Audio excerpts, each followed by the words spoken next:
Here we are at the Sawdust Festival, which is winding down and will be finished by August 31st. But the great news is they have this wonderful winter festival that will start for the last 2 weeks of November and through a couple of weeks of December, just before Christmas, and will be open on the weekends. And they do create a winter wonderland. So we wanted to show you some of what is going on now and let you know that there's much more to come with the winter festival. Here we are inside the Sawdust Festival, and we can hear the music playing, which is all part of the wonderful ambiance that is created in this magical place. So we want you to meet some of the artists, find out all about their art and their backgrounds. You will be absolutely amazed. Here we are in the historical booth about the Sawdust Festival. They're celebrating 51 years. This is pieces that artists did years and years ago that they've contributed to this booth. So you want to visit it and see about the history, and then go and enjoy all of what's going on today.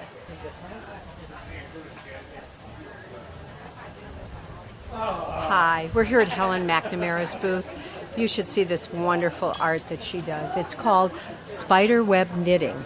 And this beautiful piece, obviously done all by hand, is worn over like a little, vest or poncho, whatever you want to call it. But it's just so beautifully done. And Helen's been doing this for over 20 years at the Festival of the Arts, and will be back for the Winter Festival. So you'll want to come and visit her because these are wonderful Christmas gifts. Hey, tell her how much that costs. This is $95, worth every penny, because look at the work.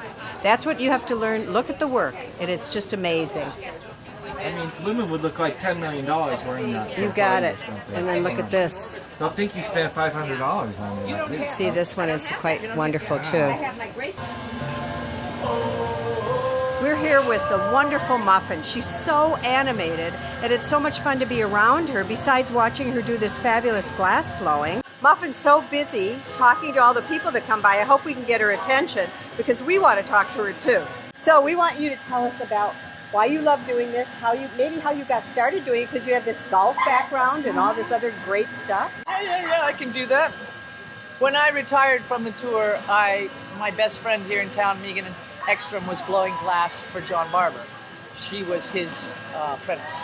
And I would go and watch. And I just thought it was too dirty and too hot. And golf is pretty clean, Yeah. You don't get all messy and dirty like that. So I watched for over a year. And then my girlfriend at the time and I decided to get married. And I got the job of gifts for people coming to the wedding. I looked at matchbooks and candy and thought, how cheesy.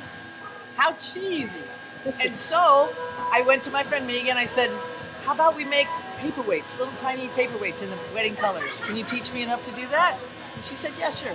So we had a big wedding. We had 160 paperweights we had to make. And that was my trial by fire. I've been blowing glass ever since. I bet you most of those people still have that. I bet you they still have it. I see them in their homes, yeah. Yep, that's really exciting. Truly. So, and how many years have you been doing this? That was 9 years ago, I think. Okay. So, yeah, I think I'm in my 9th year. Because you always have a lot of, when I'm here, when it's really busy, I notice there's always a crowd watching. They're fascinated. Yes. Anything that's a favorite for you to make?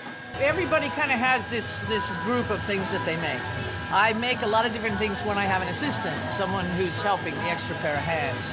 When I'm here by myself, these little pocket angels are the way to go for me. Oh, is that adorable? So they're called pocket angels. And they came about because a woman came. Really wonderful. Her son had either C something or ADHD, one of those things. Right. And the therapist had told her to get something for his pocket that had texture, so that when he kind of was freaking out, he could put his hand in there and feel like the head, the wings, the body, whatever the heck. So we made one of these, and he loved it. I've basically been making them ever since. You probably have made hundreds. I would say, yeah. I don't know if I've gotten 1,000 yet, but definitely hundreds. It's a wonderful, the whole thing is it's a wonderful idea, and it's a beautiful thing to have. Yeah, exactly. Great. And it's little, Yeah. You can put it in your pocket. My take on Muffin is that she's just an explosion of joy. And to me, the best thing in life is joy. I mean, if you can find your joy, if you can give your joy, and she's doing it every minute. I mean, we walked up here and we immediately knew. We said, this is joy. Yeah. Making contact with children is the first joyful thing about the whole job. And then this is, one of those things that's old. It's been going on for since the Egyptians, and everyone is fascinated. And so just the act of being inside of this cage and having a pipe in your hand makes people go, so They love it. and that's what's fun for me. And it's a great joy to meet you, and I hope you have a great rest of this time. Are you coming back in the winter? Oh yeah. Good. Oh, great. And it'll be a little cooler, so might be a little better. Hopefully. Yeah, let's hope. Okay, well, we Yeah. hope to send a lot of people down here to see you. Thank you very much. That's Okay. so wonderful. Great. Thank you. Yay.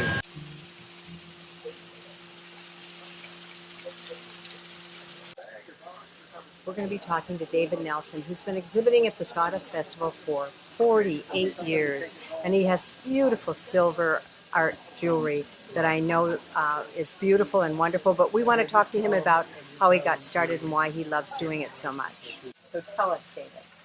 Well, for me, it's kind of a Cinderella story. I was always going to be an artist. Went for my first scholarship when I was in 4th grade. I didn't get it because I got writer's block when they put us all in the library. I didn't know what to do. I still remember the girl that won. So I came here in 1968 to visit my brother, who was also an artist. He says, "You've got to come see the Sawdust Festival place. It's really neat, unique, and it's really fun." 1968 was the first year we were on these grounds. And this is the 51st year of the show. It's my 48th consecutive show to be here. So I came here and saw it and was like, I was all excited. 1969 was the first year I started selling my wares here, and I used to do wire and beaded chokers and necklaces. In 1973, I started doing silversmithing.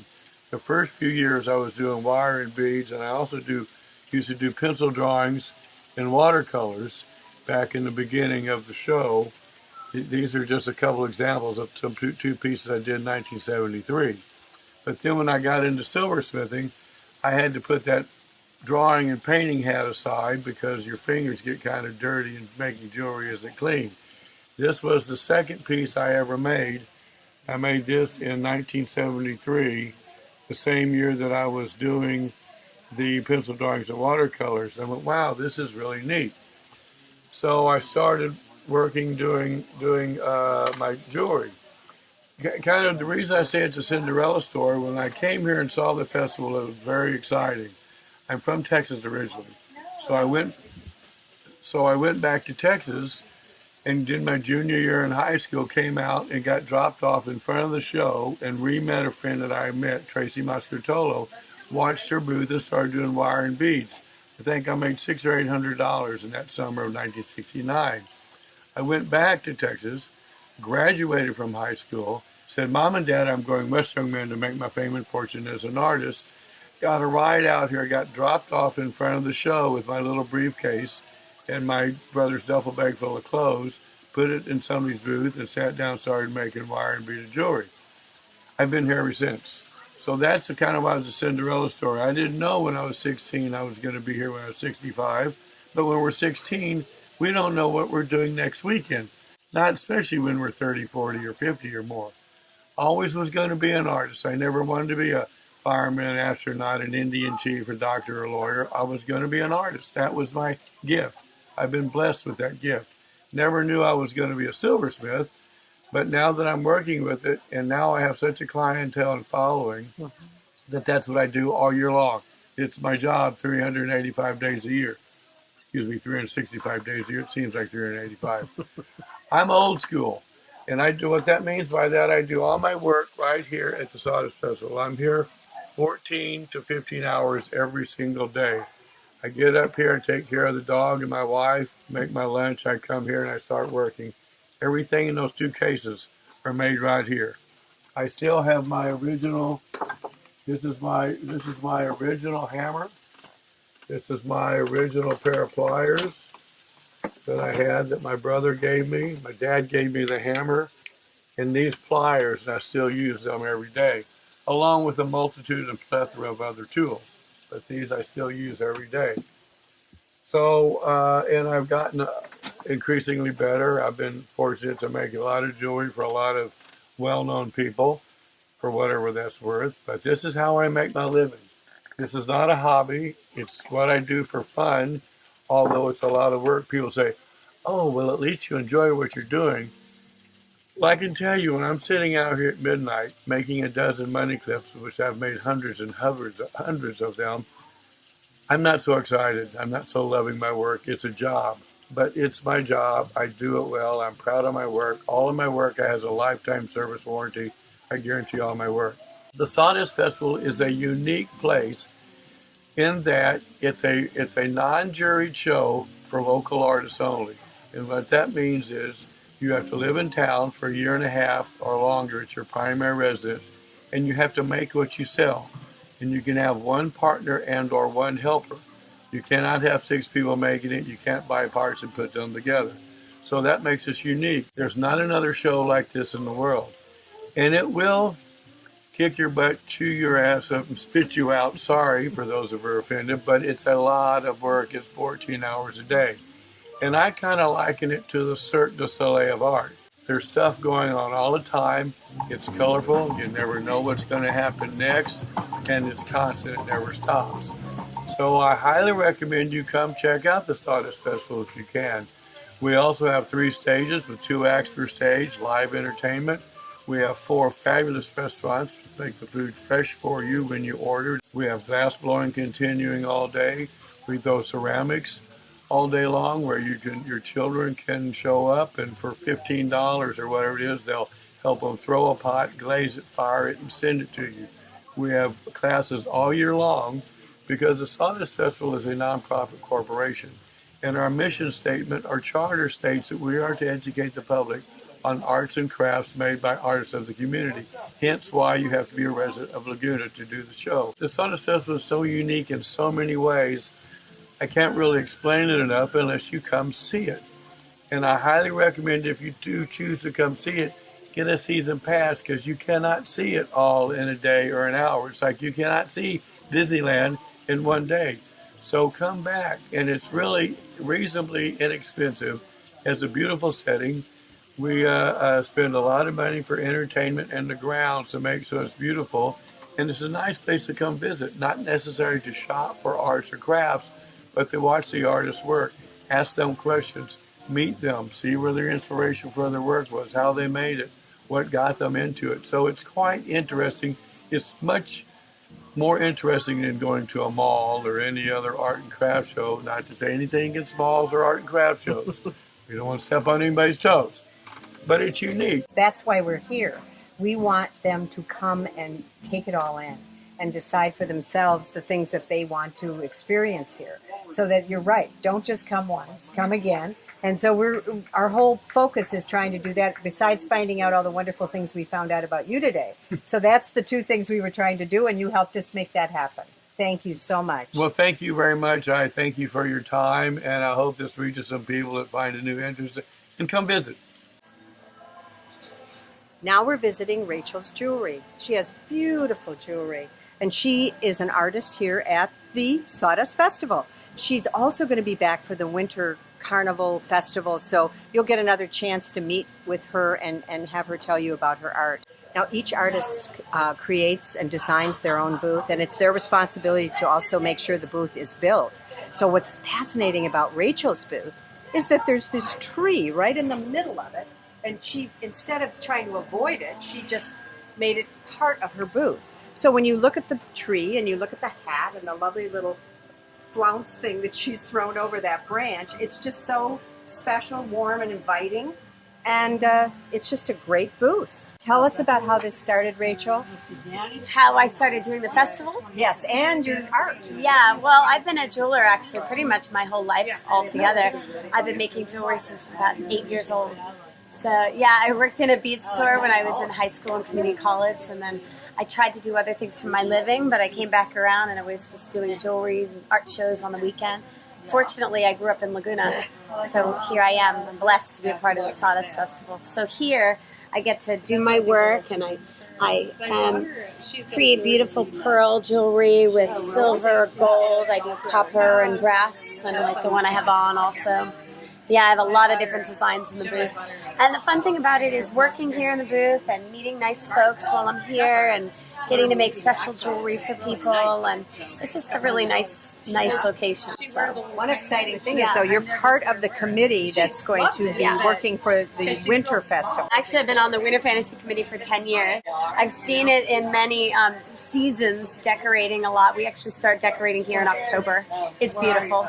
It's a winter wonderland, and you cannot be grumpy coming on the grounds, walking into Santa's Village. It's just gorgeous. For me, making jewelry I love to make jewelry. It's fun. But for me, it's meeting people. It's getting to I get to have a relationship with someone. I get to know people. I've been doing the festival for 12 years. So a lot of my ladies now, I call them my ladies, they're friends. I see them. They come back every season. They come back wearing the pieces that they've bought or they've gotten as gifts. And it's just fun. I'm a part of their life because of it. And I bet you find out a lot about their life. Oh, yeah. They start to tell you about things that are going on in their life. What are the dates of them? Oh, the Winter Fantasy is the last 2 weekends in November, and then it runs up the weekend before Christmas, actually. And it's really fun. It's not open all week. It's only open on the weekends. So that's one thing to remember, a little different than the summer festival. Right. And we're also only open until 6 p.m., which is nice because it gets really cold out here at night. So it's just the best part of the day. Thank you. Yeah, you're welcome. It's a joy to talk to you because that's the one thread that we're finding through this whole experience is the joy that you all feel in being here and in what you're doing. I'm very lucky. I feel lucky, and I just treat it so every day. I don't take it for granted. Good. Yeah. Thank you very much for stopping by and talking with me, too. And pleasure. definitely come back for winter. We need to because there's just too much fun going to happen. I know. Here. Booth 413, don't forget. My own little plug. Hi, we're excited to be talking to Walter Vizele, and he has some wonderful art to share with us, but we really want to know more about Walter and why he is so excited about what he does. So let's do that. Walter, Yes. tell me how long you've been doing your art and how long you've been here. Okay, I've been doing this show for 30 years. Wonderful. And it's been a great experience for me. I get to meet a lot of people. A lot of people come through here, and there's a lot of talent that goes through here. And there's a lot of artists that want to be artists, but they don't have the promotions, you know, and they're not local and they're out of state. I get to see all their work, and I really see a lot of talent, and people have all this ability to be able to paint things, and but they don't know how to project themselves to the public. But it's really a fun medium that I'm using. I'm using oils. I just did this self-portrait, and that's I just did that because when I'm not here, I want somebody to be in my booth, watching my booth. And there you are. And there you are. What about kids? And this is great. This is Greg Thorne. He's another artist Oh, wonderful. in Laguna here. He's a great jeweler. If you walk through the show, you'll see all different mixes of art. And it's a self-produced art. The artists that exhibit here should always show their work and exhibit on location.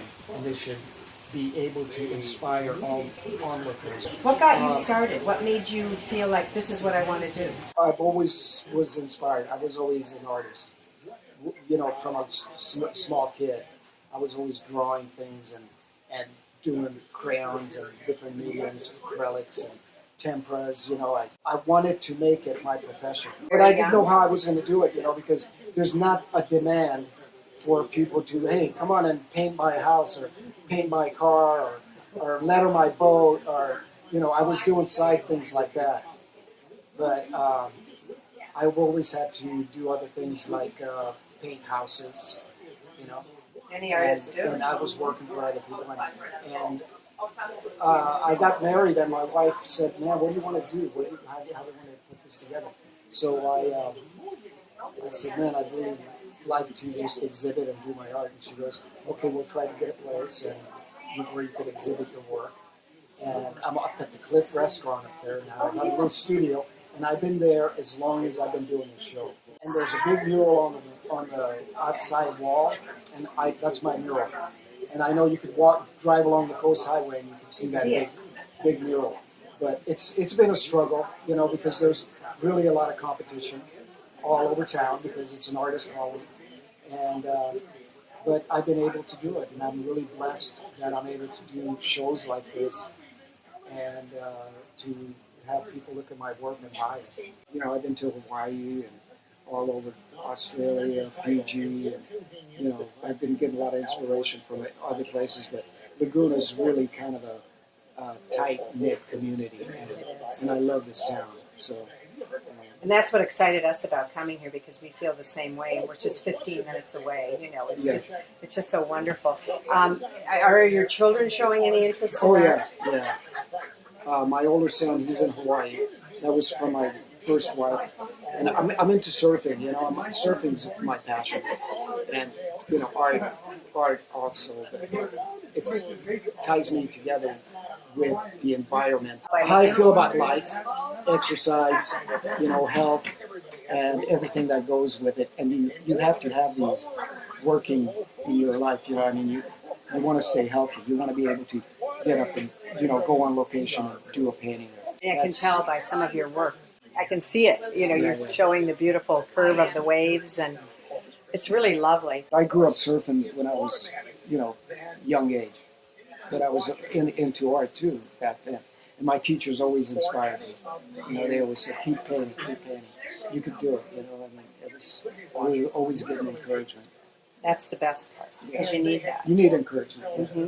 We all do. What a pleasure to talk to you. Okay. Have a great rest of the summer, which is Awesome. about a week. Are you going to be back here for the winter program? I'm not going to do the winter show because I have my shop. Hi, I'm here with Barbara. She's here on what she calls her once-a-year vacation day. Tell us why. Well, I work during the week, and I'm an artist after hours, and I've just done a show. I just feel I need to unload, and this is my one-day-a-year vacation. I live in San Juan Capistrano, and this is no better place to be. So I meet artists, and I get new ideas, and I just love the weather, of course. And then I shall go and get an ice cream cone to really feel I'm on vacation. But the work here is amazing, and I just feel blessed to be here. So if there's any of you out there are artists, practice, practice, practice, and then you'll get to Laguna Festival. Thank you. I'm with KB at the Toe Ring booth, also known this year as the Game of Toes, because they have a new theme every year. And KB has been here for over 30 years. This is my 36th summer. And Sharp toe ring. I love it. So why is it that you enjoy it so much and keep coming back? Well, my favorite part of the job is that since I've been here so long, and it's a tradition for a lot of families in the area and out of the area, that I'm getting to know the generations of the kids. I'm doing the kids of the kids of the kids that I did when I was a kid working here, and that is my favorite thing. So I'll have 4 generations of people up there with their toe rings and take pictures, and it's just really special to me, in this day of Amazon.com type thing, that they can come here and it's a real special experience. So, and the themes, of course, are always fun, but, I got this job. I was supposed to help pay for my wedding, and it was just going to be a summer job, and that was all those years ago. And here you are. And I'm still married to the same guy. And I love that. That's a great news. Oh, and this is a funny story, too. And then we'll get to your ring. He said, we were engaged, he said, women, they get an engagement ring, and they get showers and parties. He says, guys just have one bachelor night. He goes, well, guys don't get anything. And I said, well, I'll give you a gold engagement ring, but you have to wear it on your toe. And what did he say? I didn't think he would do it because he's... And he still has that same gold ring made by Patches on his toe. It's his engagement ring. It's still lasting. Fantastic. That's a great story. And one of the things I loved is the vibe here, because I came with a friend, and I already had one toe ring, but I saw no reason not to add another. So she wanted one, and we just had so much fun. There were a lot of people. Usually it's jamming. Yeah, this and is the people happening were place. lined up, and you were all so great about getting people fun. through. We love it. I mean, And, that's fun. It gets it going. I mean, right. there's music from the deck is playing. Right, and people were really talking to each other. So it was not just the toe ring, it was the experience. Right, it's really not about the jewelry. It's about the connection. And everyone has their toe story, as we call it.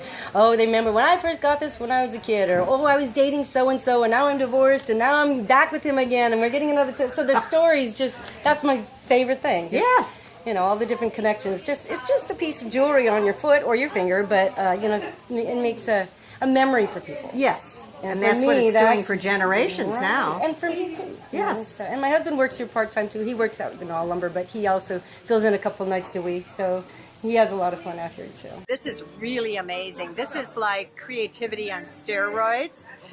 And look at this, it's sculpture. And they do some amazing work. And look at the fish up there, that is really something. It's just amazing work. So again, here's something that is so different and so out of the box, so to speak, but somebody would probably love to have that in their huge walk-in hallway in their home. Here we are, Nelson's Landing, in this wonderful circular water generating piece that just makes it part of the ambiance of being here. There's so many of these little areas. We're talking to Greg Thorne, who is one of the originals here. Hi folks, how you doing? And he must have an amazing story to tell. So tell us a little bit about how this all happened. How this all happened in 1967, I was playing rock and roll here. I was a musician. And then I got offered a job in the Grand Canyon as a boatman. So I moved to Arizona, where my family was from. My granddad was a cattleman outside Kingman, where I get my turquoise. And I worked in the Grand Canyon as a boatman, taking people down the river. And I went to school at NAU in Flagstaff and fell in with Native American folks who taught me everything fun and beautiful. So I kind of attribute to those times here and what I do. I cut my own turquoise, I make my own silver work. It's old-fashioned because some of my teachers were born in the 1800s, like my granddad. So how has this experience helped to shape your life? Well, you know, being here in the 60s, the Sawdust Festival inspired me to become an artist. It truly did.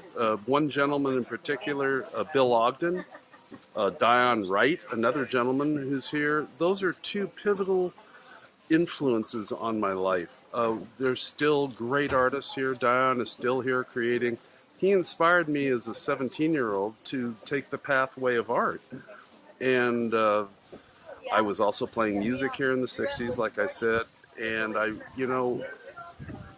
studied art and tried to keep the spirit, the youthful spirit of that work.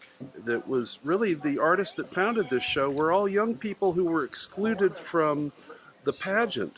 And they said, listen, we'll just form our own show and we can paint whatever we'd like. And I found that beautiful.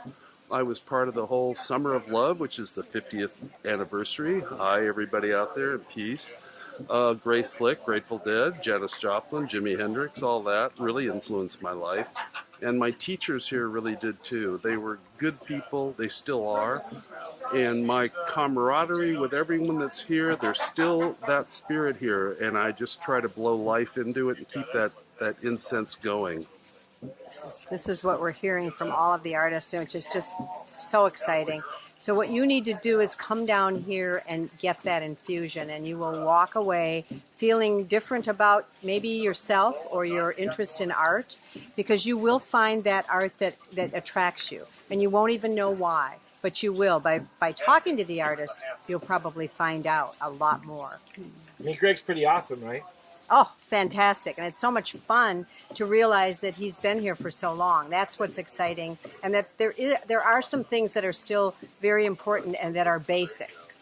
And that this is not run by a computer. This is just all kinds of wonderful people making original, beautiful, creative art. Greg Thorne is the spirit of the Sawdust. He's an inspiration to us all about education and art and love and literature, and he's just a wonderful guy. Lots of creative talent over there. We love him.